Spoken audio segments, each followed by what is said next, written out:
What makes a bad boss? Is it someone who yells at you? Someone who's overly critical? Someone who avoids you, doesn't give you any perspective or vision? Or is it just not a match? I've thought about this a lot. There might have been a leader or two I've worked with I've called bad. But when I really look back, some of them weren't terrible people. They weren't abusive. They weren't toxic. We just weren't aligned. They had a style I couldn't work with, priorities that didn't match mine, and I spent so much energy trying to make it work, trying to be the person they needed me to be. I often said, I want to be your go-to person. I want to be your right hand. When the real answer for me was simpler, it just wasn't the right fit. The hard part is knowing when it stops mattering whether they're bad or just wrong for you, and recognizing it's time to move on. Welcome back to What We Don't Say. I'm Ken Roden. This is episode 2 in our 3-part series with Carl. Last episode, we talked about how Carl accidentally discovered he was built for sales. Today, we're going in deeper into what Carl's learned from navigating 4 company exits, managing pressure, and dealing with leaders, both good and bad. In this episode, Carl gets real about 3 things most leaders don't talk about. In this episode, Carl gets real about 3 things most leaders won't talk about. Why always the wins they look like on LinkedIn, how vulnerability, not toughness, is actually what earns your team's trust under pressure, and why the best thing you can steal from a bad boss is knowing exactly who you don't want to be. Before we jump in, we're continuing to support the Face It Foundation. They do peer support for men's depression recovery and work to break down the stigma. You can find more about the foundation in the show notes. But for now, we're jumping back into the conversation. I asked Carl about his 4 company exits, because not all exits are celebrations, and that's something nobody talks about.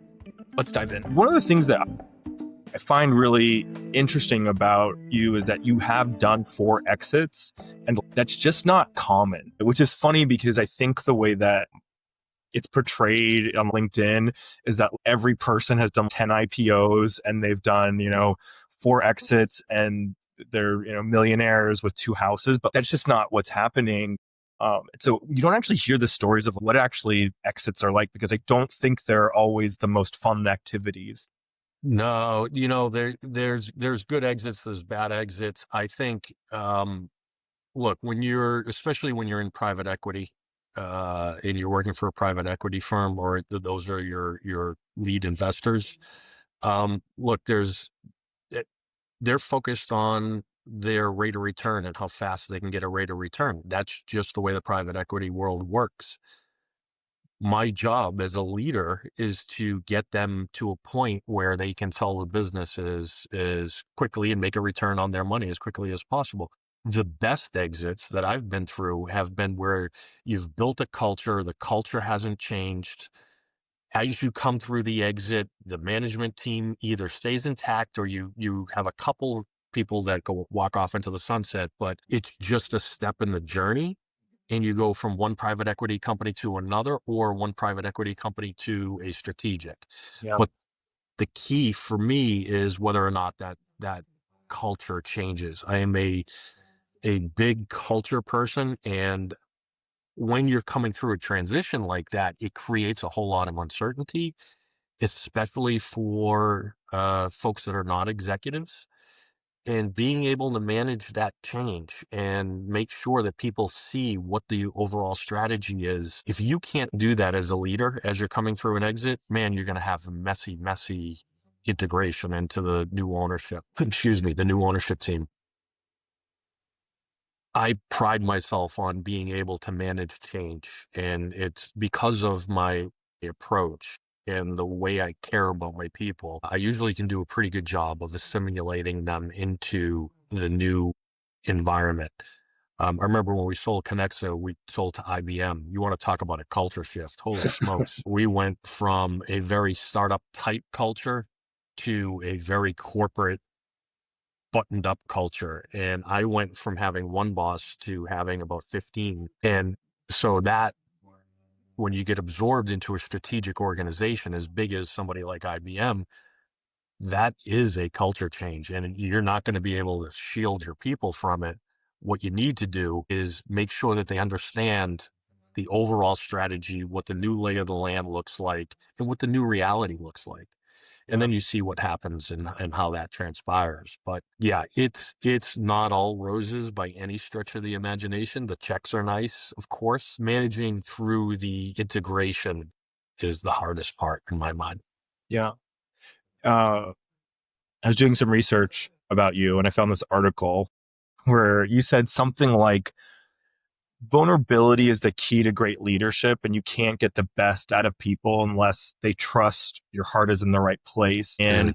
I find that value to be really powerful.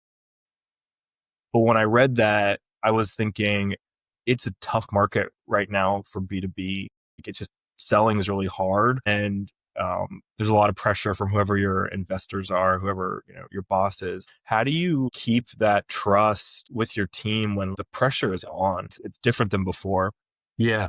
Yeah. That's such a good question. Vulnerability in my mind is the key to pretty much everything. And what I mean by that is I am vulnerable with the board. I am vulnerable with my boss, the CEO. I'm vulnerable with my team. And what I've found is that when you lead and when you can show vulnerability and you lead from the heart, you give other people a license to be vulnerable. Yeah. Whether it's somebody on the board of directors, whether it's your CEO, whether it's your team or your coworkers, whoever it is, if you, if you sit back and wait for somebody else to be vulnerable before you show any vulnerability, you're going to be waiting an awful long time because not a lot of people can do that. For me, the key has been just to be as real as possible, speak my mind in a professional manner, understand the folks that I'm talking to and what they're after, and then just be really open and honest about what's working, what's not working with my team as that pressure. My job, and I say this to leaders, and I always have the same speech that I give when I promote somebody, whether it's first time manager or managers to director. The higher you go, the more pressure in BS that you have to put up with as a leader. There's two things that you need to do to be successful in my mind. One is shield your folks from as much of that as possible. Take Yeah. that on as a leader and know that you're doing the right things. And sure, you got to bring some level of pressure, but don't bring an undue amount of pressure on folks. They can only do what they can do. Your job as you climb the ranks is to really figure out how to navigate that pressure and how to not let that just flow into the organization. Because if you let it just flow into the organization, then you get, I hate sports analogies, but I'll give you one. Yeah. It's like a baseball player who's in a slump and they start swinging at every pitch because they're desperate and they know they need to get out. You're not going to break the slump by doing that. Yeah. If you go back to basics, you go back to fundamentals, and you can trust that what you're doing are the right thing, the numbers will follow. The Yeah. numbers will always follow as long as you're doing the right things. So I try to shield them from that as much as possible, but also have a very real conversation about, hey, look, this game, it has just leveled up. We just took a huge investment.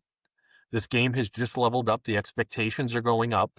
Let's map out a very real plan that's going to get us there. Yeah. And part of that's on us as an organization, part of that's on you as an individual. Don't just sit back and wait for it to happen. You have to go get it. Yeah. Have you always been motivated to try to lean in and take accountability and ownership for what you've done, or is that something you've kind of learned along the way? It's something I've learned along the way. I mean, look, my dad, he was the type of guy, I played baseball, but he was the type of guy I would go 3 for 4 and I'd get in the car and he'd be like, what happened with that fourth one?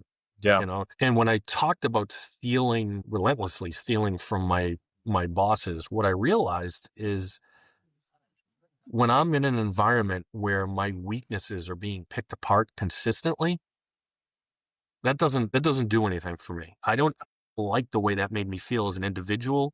I haven't always been so self-actualized, and so all that did for me was make me feel beat up, Yeah. and it certainly didn't help me become any more motivated. For me, I remember what that feels like. And every now and then I get that. Like I'll get into a situation and I'll get that from a board or from a CEO. And it's a reminder of just how uncomfortable that is. Now, I've evolved enough to not let that define me.